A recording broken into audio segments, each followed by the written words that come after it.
সাতক্ষীরা জেলা আশাশুনি উপজেলা কুল্লা থেকে দরগাভুজ যে রোডটা, এর মধ্যে আছি কচুয়া দাসপাড়াতে দর্শক। এখানে অতিরিক্ত রাস্তা, বেহাল দশা, সব কিছু ভেঙে গেছে দর্শক। এখানে মাটি কিন্তু দর্শক ঢিলে পড়েছে, এখানে অতিরিক্ত গর্ত হয়ে গেছে আর কি, অতিরিক্ত খারাপ। সাধারণ মানুষ কিন্তু যাতায়াত পাচ্ছে না, অতিরিক্ত বৃষ্টি হওয়ার কারণে কিন্তু সব নরম হয়ে গেছে, যাচ্ছে কিন্তু অনেক কষ্ট হিসাবে আর কি দর্শক মণ্ডলী। মোটরসাইকেল, ইজি বাইক, গাড়ি, ট্রাক, বিভিন্ন যানবাহন গাড়ি কিন্তু যাচ্ছে এবার দিয়ে, বেহাল দশা। ইতিমধ্যে এখানে চেয়ারম্যান, মেম্বার, বিএনপির নেতাকর্মী এবং ইসলামী আন্দোলন, জামায়াত ইসলামীর নেতৃবৃন্দ এবার দিয়ে রাস্তা কিন্তু যাতায়াত করে আর কি। এখানে শুধুমাত্র একটা টলি ইট দিলে কিন্তু কাভার হয়ে যায়, এখানে সব কিছু গর্ত থাকে না আর কি।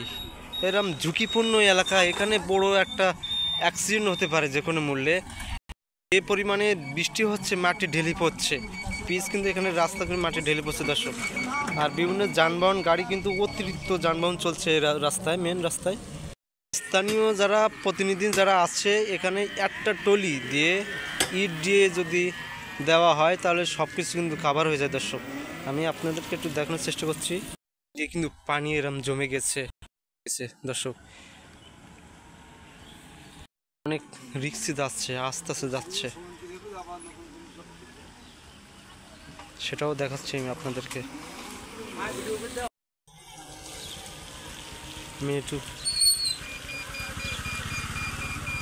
আস্তে আস্তে যাচ্ছে, অনেকে দাঁড়িয়ে আছে, আস্তে আস্তে যাচ্ছে দর্শক।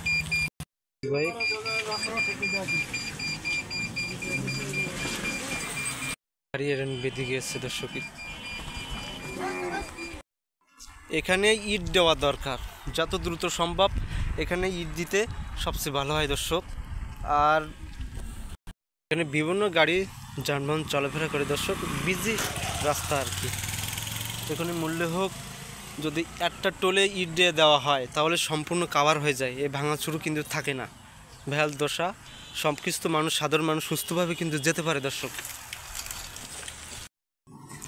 যারা প্রতিনিধি আছে এদের উদ্দেশ্যকে বলবো যত দ্রুত সম্ভব, যে কোনো বৃষ্টি হচ্ছে, এখানে একটা দুর্ঘটনা হতে পারে, একটা দুর্ঘটনা যখন পড়বে তখন হয়তো রাস্তাটা নির্মাণ হবে অতিরিক্ত গর্তর কারণে। যাতে হোক, আমি আপনাদের একটু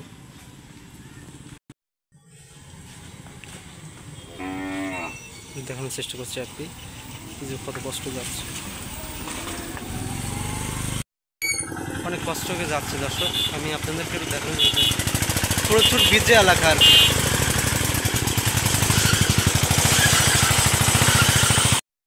এই ছিল আমার কাছে শেষ আপডেট।